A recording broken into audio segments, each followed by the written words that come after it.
أعوذ بالله من الشيطان الرجيم.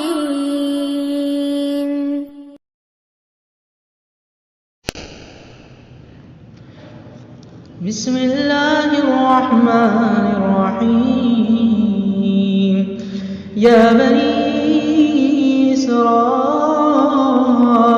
اذكروا نعمتي التي أنعمت عليكم وأني فضلتكم على العالمين.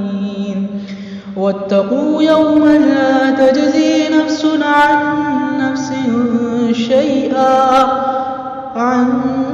نفس شيئا ولا يقبل منها شفاعة ولا يؤخذ منها عدل ولا هم ينصرون.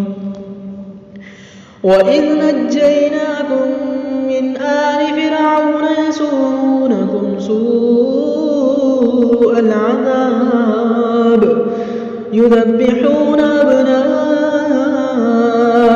ويستحيون نساءكم وفي ذلكم بلاء من ربكم عظيم. وإذ فرقنا بكم البحر فأنجيناكم وأغرقنا آل فرعون وأنتم تنظرون. وإذ واعدنا موسى 40 ليلة ثم اتخذتم العجل من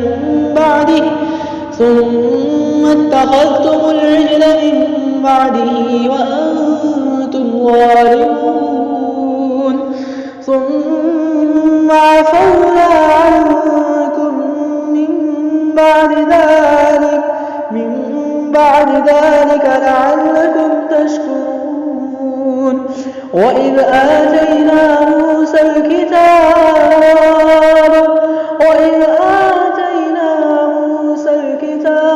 والفرقان لعلكم تهتدون.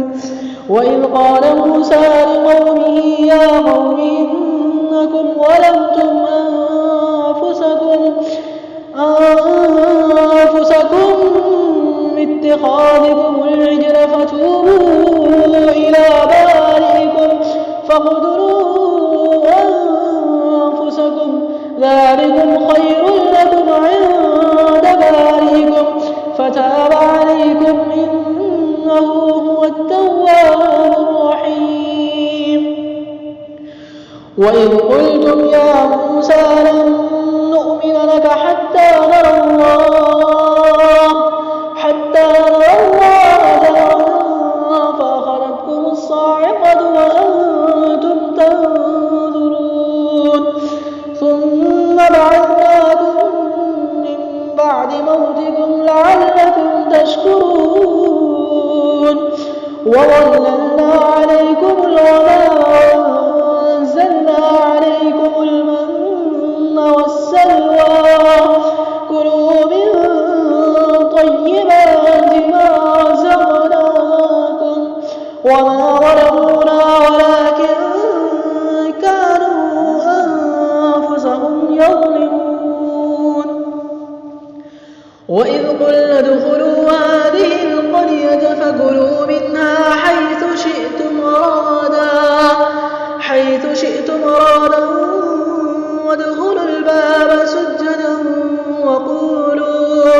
وقولوا حطة نغفر لكم خطاياكم وسنزيد المحسنين. فبدل الذين ظلموا قولا غير الذي قيل لهم فأنزلنا على الذين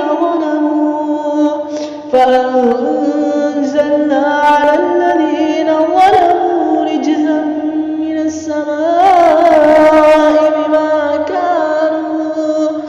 من السماء